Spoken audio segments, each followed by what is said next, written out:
रावण, जो कि बहुत ही भयानक और खतरनाक महापंडित राक्षस था, जो किसी भी बात पर बहुत जल्दी क्रोधित हो जाता था और सामने वाले व्यक्ति को यमलोक पहुंचा देता था।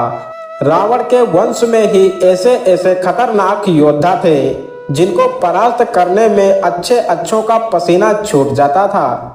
एक तो उसका शक्तिशाली भाई कुंभकर्ण था, जो 6 महीने सोता था और 6 महीने उठता था। जब वह उठता था तब किसी न किसी को यमलोक जरूर पहुंचाता था।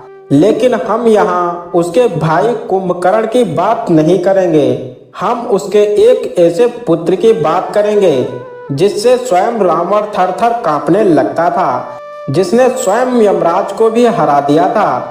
लेकिन उसका वर्णन वाल्मीकि रामायण में कम ही मिलता है। वह इतना शक्तिशाली था कि उसने एक बार भगवान श्री राम को भी युद्ध की चुनौती दे डाली। आखिर कितना शक्तिशाली और भयानक था रावण का यह पुत्र, जिससे एक बार ब्रह्मा जी को भी अपनी जान बचानी पड़ गई थी। जानेंगे आज के इस वीडियो में। उससे पहले अगर आप प्रभु श्री राम के परम भक्त हैं तो वीडियो को लाइक करें, चैनल को सब्सक्राइब करें और बेल आइकन को जरूर दबाएं और कमेंट बॉक्स में जय श्री राम अवश्य लिखें। तो दोस्तों, वह कोई और नहीं बल्कि रावण का तीसरा पुत्र अतिकाय था।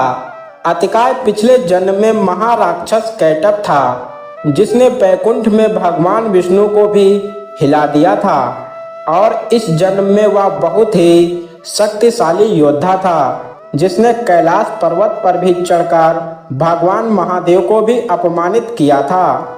तो आप विचार कीजिए कि अतिकाय कितना शक्तिशाली और बलशाली होगा।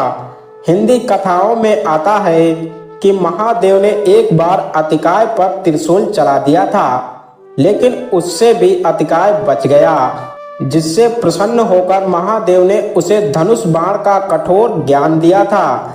अब अतिकाय और भी शक्तिशाली हो गया। जब लंका में राम रावण युद्ध में कुंभकर्ण की मृत्यु हो गई, तब रावण को अपने भाई कुंभकर्ण की मृत्यु पर बहुत ही दुखी हुआ। तब उस समय में रावण ने अपने पुत्र अतिकाय को युद्ध भूमि में भेजा। युद्ध भूमि में पहुंचकर वह श्री राम के भाई लक्ष्मण को मौत के घाट उतारना चाहता था।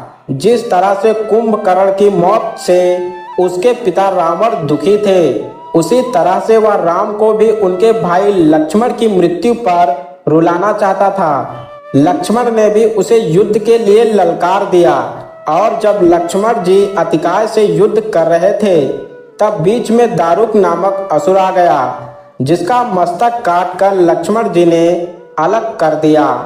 फिर लक्ष्मण जी और अतिकाय के बीच में महाभयानक युद्ध होने लगा। उस समय में अतिकाय अपनी मायावी शक्तियों से अपने रथ को आकाश में उड़ा ले गया और तब हनुमान जी लक्ष्मण को अपने कंधे पर बिठाकर आकाश में उड़ गए।